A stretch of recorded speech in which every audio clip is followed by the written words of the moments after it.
그날을 잊을 수 없습니다. 11살 딸이 공포에 떨며 말했어요. 아빠, 더 이상 못 가요. 학교에 갈 수 없어요. 심장이 멈추는 줄 알았습니다. 이게 파리에서의 삶이었어요. 화려한 도시, 무너진 안전. 경찰은 말했죠. 흔한 일이라고. 그 순간 결심했습니다. 탈출하겠다고. 전 세계를 검색했어요. 72시간 동안요. 그리고 마주한 기적 같은 통계. 범죄율 그래프가 믿기지 않았습니다. 다른 선진국의 10분의 1, 야간 안전도 세계 1위, 인천공항. 그곳엔 이미 수천 가족이 도착했더군요. 매달려. 한 독일인이 속삭였습니다. 여기만 남았어요. 정상적인 삶이 가능한 곳은 지금 바로 시작것이 시작하겠습니다. 파리 16구의 한 아파트. 창문을 열면 에펠탑이 보였습니다. 글로벌 기업 임원이라는 직함, 상위 5%의 연봉, 국제학교에 다니는 11살 딸. 겉으로 보면 부족한 게 없었어요. 아침마다 정장을 입고 출근했고 사무실에서는 전략 회의를 주재했습니다. 점심엔 동료들과 미슐랭 레스토랑에서 식사했죠. 저녁이면 가족과 함께 루브르 박물관이나 베르사유 궁전을 산책했어요. 동료들은 부러워했고 한국 친구들은 성공한 이민자라고 말했습니다. 하지만 나만 아는 게 있었어요. 이 완벽해 보이는 삶에는 균열이 있었다는 것을요. 처음엔 작은 신호들이었습니다. 소매치기를 당한 동료, 밤길이 무섭다는 아내, 학교 앞에서 이상한 사람을 봤다는 딸. 그때마다 말했죠. 대도시는 원래 그런 거라고, 조심하면 된다고, 우리 동네는 안전하다고. 실제로 우리 동네는 파리에서도 안전한 편이었습니다. 경찰 순찰도 자주 돌았고 주변엔 대사관들이 즐비했어요. 스스로를 위안했죠. 운이 좋은 편이라고, 충분히 안전하다고. 하지만 딸을 학교에 보낼 때마다 가슴 한편이 불안했습니다. 아내는 저녁마다 창밖을 내다봤어요. 서로에게 말하지 않았지만 둘 다 같은 생각을 하고 있었죠. 정말 우리는 안전한가? 회사에서는 승진 이야기가 나왔습니다. 중요한 프로젝트를 맡았고 성과도 좋았어요. 동료들은 축하해 주었고 상사는 미래를 밝게 평가했죠. 그런데 이상했습니다. 성공할수록 내 안의 불안은 더 커졌어요. 밤마다 딸의 방문을 확인했습니다. 잠든 얼굴을 보면서 생각했죠. 내가 지금 지키고 있는 건 무엇인가? 연봉인가, 직함인가, 아니면 정말 중요한 무언가인가? 리스크 관리가 제 전문 분야였어요. 회사에서는 예측 가능한 위험을 차단하고 불확실성을 최소화하는 전략을 세웠습니다. 그런데 아이러니하게도 삶에서는 가장 중요한 리스크를 외면하고 있었던 겁니다. 어느 날 아내가 말했어요. 딸아이 친구가 학교 근처에서 낯선 사람에게 쫓겨왔대요. 즉시 학교에 연락했고 학교는 경찰에 신고했다고 답했습니다. 그게 전부였어요. 그날 밤 딸에게 말했습니다. 혼자 다니지 말고 친구들과 함께 다니라고, 낯선 사람이 다가오면 바로 도망치라고. 딸은 고개를 끄덕였지만 얼굴엔 두려움이 어려 있었어요. 11살 아이가 학교 가는 길을 두려워해야 한다니. 동료 중엔 이미 떠난 사람들이 있었습니다. 영국으로 간 프랑스인 부부, 캐나다를 선택한 독일인 가족, 스위스로 이주한 미국인 동료. 모두 같은 이유였죠. 아이들 때문이라고. 그때마다 고개를 저었습니다. 과한 걱정 아니냐고, 파리를 떠나는 건 아깝지 않냐고. 하지만 그들은 나를 안쓰러운 눈으로 바라봤어요. 지금 생각해보면 그들은 이미 알고 있었던 겁니다. 내가 아직 깨닫지 못한 진실을요. 주말이면 센 강변을 걸었습니다. 관광객들 사이를 지나며 아이스크림을 먹고 거리 음악을 들었죠. 그 순간만큼은 완벽했어요. 하지만 집으로 돌아오는 지하철 안에서 딸의 손을 더 꽉 잡았습니다. 주변을 경계하는 게 자연스러워진 게 언제부턴가 싶었어요. 책상 위 가족 사진을 볼 때마다 다짐했습니다. 이 웃음을 지키겠다고. 하지만 어떻게 지킬 건지는 몰랐어요. 완벽해 보이던 삶엔 보이지 않는 균열이 있었습니다. 날이 갈수록 그 균열은 커졌고 나는 그걸 감추기에 바빴죠. 회사에서는 성공한 임원, 집에서는 든든한 가장. 그 역할을 해내는 동안 정작 가장 중요한 질문은 하지 못했습니다. 내가 정말 지키고 있는 건 무엇인가? 그렇게 착각 속에서 살았습니다. 모든 게 괜찮다는, 이 정도면 충분하다는 착각 속에서요. 그 착각이 산산이 부서지는 날이 올 줄은 몰랐습니다. 단 하루 만에요. 그날은 목요일 오후였습니다. 회의를 마치고 사무실로 돌아왔을 때 휴대폰이 울렸어요. 아내였죠. 목소리가 떨리고 있었습니다. 딸이 집에 도착했는데 뭔가 이상하다고 말을 하지 않는다고. 곧바로 자리를 박차고 나왔어요. 동료들이 뭔가 물었지만 대답하지 않았습니다. 택시를 잡아 타고 집으로 향했죠. 집에 도착했을 때 딸은 소파에 웅크리고 앉아 있었습니다. 교복을 입은 채로 가방도 내려놓지 않은 채로요. 아내는 옆에서 어깨를 감싸고 있었어요. 딸아, 무슨 일이야? 물었습니다. 대답이 없었어요. 그저 바닥만 바라보고 있었죠. 그 눈빛을 봤습니다. 공포에 질린 눈빛이었어요. 천천히 이야기를 들었습니다. 학교에서 집으로 오는 길이었대요. 평소처럼 친구들과 함께 걷고 있었죠. 지하철역에서 내려 골목길로 접어들었을 때였습니다. 한 남자가 뒤에서 따라왔대요. 처음엔 그냥 같은 방향으로 가는 사람인 줄 알았죠. 하지만 아이들이 모퉁이를 돌 때마다 그 남자도 따라 돌았습니다. 점점 가까워졌어요. 친구 중 한 명이 알아챘어요. 빨리 가자고 말했죠. 아이들은 걸음을 빨리 했습니다. 남자도 빨라졌어요. 그때 친구가 소리쳤습니다. 뛰어. 세 명은 뛰기 시작했어요. 가방이 흔들리고 숨이 차올랐지만 멈추지 않았습니다. 남자의 발소리가 뒤에서 들렸죠. 점점 가까워지는 발소리. 다행히 큰 길이 나왔습니다. 사람들이 보였어요. 카페 앞에 서 있던 어른들을 향해 뛰어갔죠. 그제야 남자는 멈췄습니다. 골목 입구에 서서 아이들을 쳐다봤어요. 그리고 천천히 돌아섰죠. 딸은 그때의 남자 얼굴을 기억하고 있었습니다. 그 표정을, 그 눈빛을요. 이야기를 듣는 동안 주먹을 쥐고 있었어요. 손톱이 손바닥에 박힐 정도로요.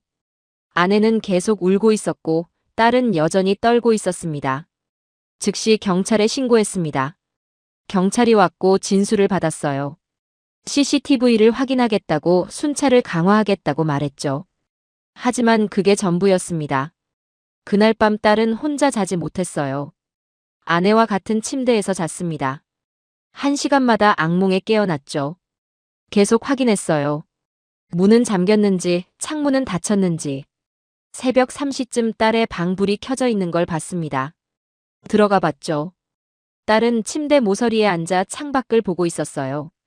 아빠, 이제 어떻게 해요? 물었습니다. 그 질문에 대답할 수 없었어요. 괜찮아질 거라고, 경찰이 잡을 거라고 말할 수 없었습니다. 거짓말이 될 테니까요. 그저 딸을 안아주었어요. 떨리는 어깨를 느끼면서 생각했습니다. 이건 단순한 사건이 아니라는 걸요. 완벽했던 우리 삶은 단 몇 시간 만에 무너졌습니다. 아침에 웃으며 학교에 보냈던 딸이 저녁에는 공포에 떨고 있었어요. 그 사이에 우리가 믿었던 모든 것이 무너졌죠. 이 도시는 더 이상 안전하지 않았습니다. 아니, 처음부터 안전하지 않았던 걸지도 몰라요. 우리가 그걸 인정하지 않았을 뿐이죠. 그날 이후 모든 게 달라졌습니다. 다음 날 아침, 딸은 학교에 가지 않았습니다. 갈 수 없었어요. 현관문 앞에 서는 것만으로도 온몸이 굳어버렸죠. 회사에 연락해서 휴가를 냈습니다. 상사는 이해한다고 했지만 목소리엔 불만이 묻어났어요. 중요한 프레젠테이션이 이틀 후였으니까요. 하지만 그런 건 더 이상 중요하지 않았습니다. 경찰서로 갔어요. 담당 형사를 만났죠. 중년의 남자였는데 지친 표정이었습니다. CCTV를 확인했냐고 물었어요. 확인했습니다. 형사가 대답했죠. 하지만 화질이 좋지 않아서 얼굴 식별이 어렵다고 했어요. 게다가 실제로 범죄가 발생한 건 아니라고 덧붙였습니다. 범죄가 발생하지 않았다고요? 물었습니다. 제 목소리가 떨렸어요. 형사는 고개를 끄덕였습니다. 따라온 건 맞지만 실제로 접촉하거나 위협한 건 아니라고요. 법적으로는 단순 미행에 해당한다고 했어요. 처벌하기 어렵다고. 그럼 어떻게 해야 하나요? 물었죠. 또 일어나면 어떻게 하냐고. 형사는 잠시 침묵했습니다. 그리고 천천히 말했어요. 조심하라고, 혼자 다니지 말라고, 의심스러운 사람을 보면 신고하라고. 그게 전부였습니다. 더 이상 해줄 수 있는 게 없다는 뜻이었죠. 경찰서를 나오면서 무력감을 느꼈어요. 딸이 겪은 공포, 지금도 떨고 있는 그 아이를 위해 제가 할 수 있는 건 아무것도 없었습니다. 학교에도 연락했습니다. 교장 선생님과 통화했어요. 안타깝다고 했죠. 하지만 학교 밖에서 일어난 일이라 학교에서 할 수 있는 게 제한적이라고 했습니다. 그래도 뭔가 조치를 취해달라고 했어요. 순찰을 강화하든 학부모 동행 시스템을 만들든. 교장은 검토해보겠다고 했습니다. 하지만 예산 문제가 있다고, 인력이 부족하다고 덧붙였어요. 결국 약속만 받고 전화를 끊었죠. 이웃들과도 이야기를 나눴습니다. 같은 아파트에 사는 가족들이었어요. 모두 걱정스러운 표정을 지었지만 놀라지는 않았습니다.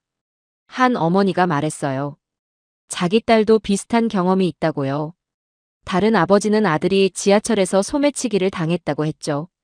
모두 경찰에 신고했지만 소용없었다고 했습니다. 이런 일은 흔합니다. 누군가가 말했어요. 우리가 조심하는 수밖에 없어요. 그 순간 깨달았습니다.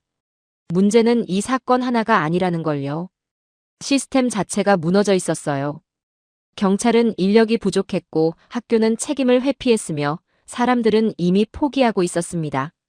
집으로 돌아왔을 때 딸은 여전히 소파에 앉아 있었어요. 아내가 옆에서 동화책을 읽어주고 있었죠. 하지만 딸의 눈은 책을 보고 있지 않았습니다. 창밖을 보고 있었어요. 괜찮아질 거라고 말하고 싶었습니다. 경찰이 해결해 줄 거라고, 안전해질 거라고. 하지만 그럴 수 없었어요. 거짓말이 될 테니까요. 그날 저녁 회사에서 전화가 왔습니다. 프레젠테이션 준비는 어떻게 되고 있냐고요? 중요한 프로젝트라고, 내일은 꼭 출근해야 한다고 했죠. 전화를 끊고 창밖을 봤습니다. 에펠탑이 보였어요. 불빛으로 반짝이는 아름다운 모습이었죠. 하지만 그 아름다움이 더 이상 위안이 되지 않았습니다. 이 도시는 겉만 화려했어요. 그 안에서 우리 가족은 보호받지 못하고 있었죠. 밤이 깊어갔습니다. 딸은 또 악몽을 꾸었고 아내는 잠들지 못했어요. 나도 잠들 수 없었습니다. 침대에 누워 생각했어요. 이대로는 안 되겠다고. 뭔가 바뀌어야 한다고. 하지만 무엇을 어떻게 바꿔야 할지 몰랐습니다. 시스템은 무력했고 나는 무기력했어요. 일주일이 지났습니다. 딸은 여전히 학교에 가지 못했어요. 문 밖으로 나가는 것 자체를 거부했죠. 아침마다 같은 일이 반복됐습니다. 학교 갈 준비를 시키면 딸은 울기 시작했어요. 가방을 매는 것조차 두려워했죠. 교복을 입히려 하면 온몸이 굳어버렸습니다. 아내가 설득했어요. 엄마가 함께 갈게, 학교 앞까지 데려다 줄게. 하지만 딸은 고개를 저었습니다. 싫어요.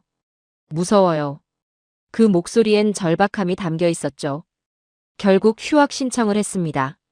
학교 측은 이해한다고 했지만 너무 오래 쉬면 학업에 지장이 있을 거라고 경고했어요. 알고 있었지만 어쩔 수 없었습니다. 딸의 일상이 무너졌어요. 아침엔 늦게 일어났고 하루 종일 집 안에만 있었습니다. 친구들과 연락도 끊었죠. 전화가 와도 받지 않았어요. 밤은 더 힘들었습니다. 10시만 되면 불안해하기 시작했어요. 창문을 확인하고 문을 확인했죠. 혼자 잘 수 없다며 부모 방으로 왔습니다. 매일 밤 악몽을 꾸었어요. 1시간에 한 번씩 깼죠. 비명을 지르며 일어날 때도 있었고 식은땀을 흘리며 떨 때도 있었습니다. 그때마다 아내가 안아주고 달래야 했어요. 잠을 제대로 자지 못하니 아내도 무너지기 시작했습니다. 눈 밑에 다크서클이 생겼고 목소리에 힘이 없어졌어요. 하루 종일 딸을 돌보느라 지쳐갔죠. 어느 날 아내가 말했습니다. 이렇게는 안 되겠어요. 병원에 가봐야 할 것 같아요. 소아정신과를 찾았습니다. 의사는 딸을 진찰하고 외상 후 스트레스 장애 가능성이 있다고 했어요. 상담 치료가 필요하다고 했죠. 최소 6개월은 걸릴 거라고 덧붙였습니다. 6개월 그 시간 동안 딸은 계속 이렇게 고통받아야 한다는 뜻이었어요. 나는 여전히 회사에 다녔습니다. 다녀야 했어요. 생계를 유지해야 했으니까요. 하지만 집중할 수 없었습니다. 회의 중에도 딸 생각이 났어요. 프레젠테이션을 하면서도 정신이 다른 곳에 있었죠. 동료들이 무슨 말을 하는지 귀에 들어오지 않았습니다. 상사가 불렀어요. 최근 업무 태도가 좋지 않다고 중요한 시기인데 집중해야 한다고 했습니다. 승진 심사가 다음 달이라고 상기시켰죠. 그 말을 들으면서 생각했습니다. 승진이 뭐가 중요한가? 딸이 밤마다 악몽에 시달리는데 학교도 가지 못하는데. 하지만 말할 수 없었어요. 이해받지 못할 거라는 걸 알았으니까요. 사무실로 돌아와 책상에 앉았습니다. 컴퓨터 화면을 켜고 보고서를 열었어요. 하지만 한 글자도 쓸 수 없었습니다. 내가 지금 지키고 있는 건 무엇인가? 그 질문이 계속 머릿속을 맴돌았어요. 회사 경력인가? 임원 자리인가? 높은 연봉인가? 파리에서의 삶인가? 그런데 정작 가장 소중한 것은 무너지고 있었습니다. 딸의 웃음, 가족의 평화, 일상의 안전. 그 모든 것이 사라지고 있었어요. 퇴근 후 집에 돌아왔습니다. 딸은 소파에 웅크리고 앉아 있었고 아내는 부엌에서 저녁을 준비하고 있었어요. 하지만 집 안 분위기는 무거웠습니다. 저녁 식탁에 앉았지만 대화가 없었어요. 딸은 밥을 거의 먹지 않았고 아내는 피곤한 표정이었죠. 나도 식욕이 없었습니다. 식사 후 딸이 물었어요. 아빠, 우리 언제 괜찮아져요? 대답할 수 없었습니다. 괜찮아질 거라고 말할 수 없었어요. 언제 괜찮아질지 몰랐으니까요. 그날 밤도 딸은 악몽을 꾸었습니다. 아내도 잠들지 못했고 나도 천장만 바라봤어요. 가족이 무너지고 있었습니다. 그리고 나는 아무것도 할 수 없었죠. 3주째 되던 날 결심했습니다. 더 이상 이곳에 있을 수 없다고. 그날 밤 아내와 긴 대화를 나눴어요. 딸은 겨우 잠든 상태였죠. 우리는 거실에 앉아 작은 목소리로 이야기했습니다. 떠나야 할 것 같아요. 아내가 먼저 말했어요. 이곳에선 더 이상 살 수 없어요. 나도 같은 생각이었습니다. 하지만 어디로 가야 할지 몰랐어요. 노트북을 켰습니다. 그리고 검색하기 시작했죠. 안전한 나라, 아이 키우기 좋은 도시, 범죄율 낮은 국가. 먼저 영국을 봤어요. 런던은 괜찮을까? 하지만 검색 결과는 실망스러웠습니다. 런던도 범죄율이 높았고 칼부림 사건이 빈번했죠. 학부모들의 후기도 좋지 않았어요. 캐나다는 어떨까? 토론토, 밴쿠버를 검색했습니다. 살기 좋다는 평가가 많았어요. 하지만 최근 몇 년간 상황이 나빠지고 있다는 기사들이 보였죠. 범죄율 증가, 노숙자 문제, 마약 문제. 미국도 마찬가지였습니다. 뉴욕, 샌프란시스코, 시애틀. 모두 비슷한 문제를 안고 있었어요. 총기 사고는 더 큰 우려였죠. 독일, 스위스, 네덜란드도 검토했습니다. 유럽 국가들이 안전할 거라 생각했어요. 하지만 최근 보안 상황이 악화되고 있다는 뉴스가 계속 나왔습니다. 밤새 검색했어요. 수십 개 도시, 수백 개 기사를 읽었죠. 하지만 확신이 서는 곳이 없었습니다. 새벽 3시쯤 아내가 말했어요. 어디든 완벽한 곳은 없는 것 같아요. 목소리에 절망이 묻어났죠. 그때 떠오른 게 있었습니다.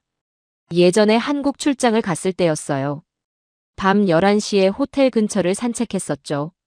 거리엔 여성들이 혼자 걷고 있었고 아이들이 편의점에서 나오고 있었습니다. 그 장면이 인상 깊었어요. 한국을 검색해봤습니다. 처음엔 반신반의했어요. 아시아 국가라는 선입견이 있었죠. 하지만 검색 결과는 놀라웠습니다. 범죄율 통계를 봤어요. OECD 국가 중 최하위권이었습니다. 특히 강력 범죄, 아동 대상 범죄가 현저히 낮았죠. 외국인들이 쓴 글을 읽었어요. 한국에 사는 유럽인, 미국인들의 경험담이었습니다. 모두 같은 말을 하고 있었어요. 안전하다고, 밤에도 걱정 없다고, 아이들이 혼자 다닐 수 있다고. 한 프랑스 여성의 블로그가 눈에 띄었습니다. 파리에서 서울로 이주한 사람이었어요. 딸을 키우기 위해 떠났다고 했죠. 그 글을 읽으면서 울컥했습니다. 우리와 똑같은 이유였어요. 더 깊이 파고들었습니다. 교육 시스템, 의료 체계, 생활 환경. 모든 면에서 놀라웠어요. 특히 대중교통이 발달했고 밤에도 안전하다는 점이 인상적이었죠. 유튜브 영상도 봤습니다. 외국인 부모들이 한국 생활을 소개하는 영상이었어요. 아이들이 혼자 학교 가는 모습, 밤늦게까지 밖에서 노는 장면. 우리 딸이 잃어버린 일상이었습니다. 아내를 불렀어요. 이것 좀 봐요. 화면을 보여줬죠. 아내도 놀란 표정이었습니다. 정말요? 이렇게 안전해요? 통계와 영상, 수많은 후기가 증명하고 있었어요. 하지만 망설여졌습니다. 한국어를 할 줄 몰랐고 문화도 달랐죠. 직장을 옮겨야 했고 모든 걸 새로 시작해야 했어요. 그때 딸의 방에서 소리가 들렸습니다. 또 악몽을 꾸는 거였어요. 아내가 달려갔고 나는 노트북 화면을 바라봤습니다. 선택의 여지가 없었어요. 딸의 안전이 우선이었죠. 다음 날 아침 회사 상사에게 이메일을 보냈습니다. 한국 지사로 발령 신청을 하고 싶다고요. 그리고 한국어 학원을 알아보기 시작했습니다. 3개월이 걸렸습니다. 회사 승인을 받고 비자를 처리하고 짐을 정리하는데요. 딸은 조금씩 나아지고 있었어요. 한국에 간다는 말을 듣고 처음으로 미소를 지었죠. 새로운 시작이라는 희망이 생긴 거예요. 출발 전날 밤 파리의 집을 마지막으로 둘러봤습니다. 5년간 살았던 곳이었어요. 에펠탑이 보이던 창문, 가족과 함께 저녁을 먹던 식탁. 추억이 담긴 공간이었죠. 하지만 아쉬움은 없었습니다. 이곳에서의 삶은 이미 끝났으니까요. 공항으로 가는 택시 안에서 딸이 물었어요. 아빠, 한국은 정말 안전해요? 그래, 안전해. 밤에도 혼자 걸을 수 있어. 대답했죠. 딸은 고개를 끄덕였습니다. 눈빛에 기대가 담겨 있었어요. 샤를 드골 공항에 도착했습니다. 체크인을 하고 출국장으로 향했어요. 마지막으로 파리를 떠나는 순간이었죠. 인천행 비행기에 올랐습니다. 12시간의 비행이었어요. 딸은 창밖을 보며 말했습니다. 새로 시작하는 거예요, 그죠? 맞아. 새로 시작하는 거야. 손을 잡아줬죠. 비행기가 이륙했습니다. 파리가 점점 작아졌어요. 그리고 구름 위로 올라갔죠. 12시간 후 인천국제공항에 도착했습니다. 비행기에서 내리는 순간부터 뭔가 달랐어요. 공항 안이 깨끗했고 사람들이 질서정연했죠. 안내 표지판이 명확했고 직원들이 친절했습니다. 하지만 입국장으로 가는 길에 멈춰 섰어요. 앞이 보이지 않았습니다. 사람들이 가득했어요. 끝이 보이지 않는 줄이었죠. 수백 명이 대기하고 있었습니다. 그런데 놀라운 건 따로 있었어요. 국적이었습니다. 프랑스어가 들렸어요. 독일어도 들렸죠. 영어를 쓰는 사람들이 대부분이었습니다. 미국, 영국, 캐나다 억양이 섞여 있었어요. 주변을 둘러봤습니다. 서양인 가족들이 곳곳에 보였어요. 아이 손을 꽉 잡은 부모들, 큰 캐리어를 끄는 사람들. 옆에 선 남자와 눈이 마주쳤습니다. 프랑스 억양이었어요. 어디서 오셨어요? 물었죠. 파리요. 남자가 대답했습니다. 당신도요? 네, 저도 파리에서 왔습니다. 남자는 쓴웃음을 지었어요. 다들 같은 이유로 오는 것 같네요. 무슨 뜻인지 알았습니다. 설명이 필요 없었죠. 뒤에 있던 여자가 끼어들었어요. 영국 억양이었습니다. 저는 런던에서 왔어요. 딸 둘을 데리고요. 여자의 표정을 봤습니다. 불안과 안도가 섞여 있었어요. 우리와 똑같은 표정이었죠. 독일인 부부도 대화에 합류했습니다. 베를린에서 왔다고 했어요. 아들이 학교에서 폭력을 당했다고 했죠. 모두 비슷한 이야기를 했습니다. 범죄, 불안, 공포, 그리고 탈출. 한 미국인 남자가 말했어요. 살기 위해 온 겁니다. 목소리엔 절박함이 담겨 있었죠. 고개를 끄덕였습니다. 설명은 필요 없었어요. 우리 모두 같은 이유로 여기 있었으니까요. 입국 심사를 기다리는 동안 주변을 관찰했습니다. 수백 명의 외국인 가족들. 모두 큰 짐을 가지고 있었어요. 관광객이 아니라 이주자들이었죠. 딸이 물었습니다. 아빠, 왜 사람들이 이렇게 많아요? 모두 우리처럼 새로 시작하려고 온 거야. 대답했어요. 딸은 주변을 둘러봤습니다. 다른 아이들도 보였어요. 부모 손을 잡고 서 있는 모습이 우리 딸과 닮아 있었죠. 입국 심사를 통과했습니다. 짐을 찾고 도착장으로 나왔어요. 밖으로 나가는 순간 느꼈습니다. 공기가 달랐어요. 분위기가 달랐죠. 아내가 내 손을 잡았습니다. 우리 잘한 거 맞죠? 맞아요. 잘한 거예요. 확신을 담아 대답했죠. 딸이 말했어요. 여기는 안전한 것 같아요. 아직 아무것도 보지 못했지만 그 말이 맞는 것 같았어요. 공항을 나섰습니다. 새로운 삶이 시작되는 순간이었죠. 서울 도착 후 첫 주는 혼란스러웠습니다. 시차 적응, 새로운 환경, 낯선 문화. 모든 게 달랐어요. 하지만 중요한 건 따로 있었죠. 딸의 변화였습니다. 셋째 날 아침 딸이 창밖을 보며 말했어요. 아빠, 저기 아이들이 혼자 걷고 있어요. 학교 가는 아이들이었습니다. 초등학생들이 가방을 메고 걸어가고 있었죠. 부모 없이 혼자서요. 딸은 놀란 표정이었어요. 무섭지 않을까요? 여기선 괜찮아. 대답했습니다. 그 모습을 한참 지켜보던 딸이 조심스럽게 물었어요. 저도 그럴 수 있을까요? 가슴이 뭉클했습니다. 파리에서 그 질문을 들은 게 언제였던가요? 일주일 후 딸을 학교에 등록했습니다. 국제학교였어요. 선생님은 친절했고 학교는 깨끗했죠. 첫 등교날 딸은 긴장했습니다. 하지만 파리 때와는 달랐어요. 두려움이 아니라 설렘이었죠. 학교 앞까지 데려다 줬습니다. 괜찮겠어? 물었어요. 딸은 고개를 끄덕였습니다. 네, 괜찮아요. 그리고 교문 안으로 들어갔죠. 하교 시간에 다시 학교 앞으로 갔습니다. 딸이 나왔어요. 얼굴에 미소가 있었습니다. 어땠어? 물었죠. 좋았어요. 친구도 사귀었어요. 목소리에 활기가 돌아왔어요. 그날 밤 딸은 악몽을 꾸지 않았습니다. 3개월 만에 처음이었어요. 회사 일도 시작했습니다. 한국 지사는 파리 본사와 달랐어요. 업무 강도는 높았지만 분위기는 좋았죠. 하지만 중요한 전화가 왔습니다. 파리 본사에서였어요. 상사가 말했습니다. 한국 발령은 임시였다고 6개월 후 복귀해야 한다고. 승진 심사도 있으니 돌아와야 한다고 했죠. 그 순간 깨달았습니다.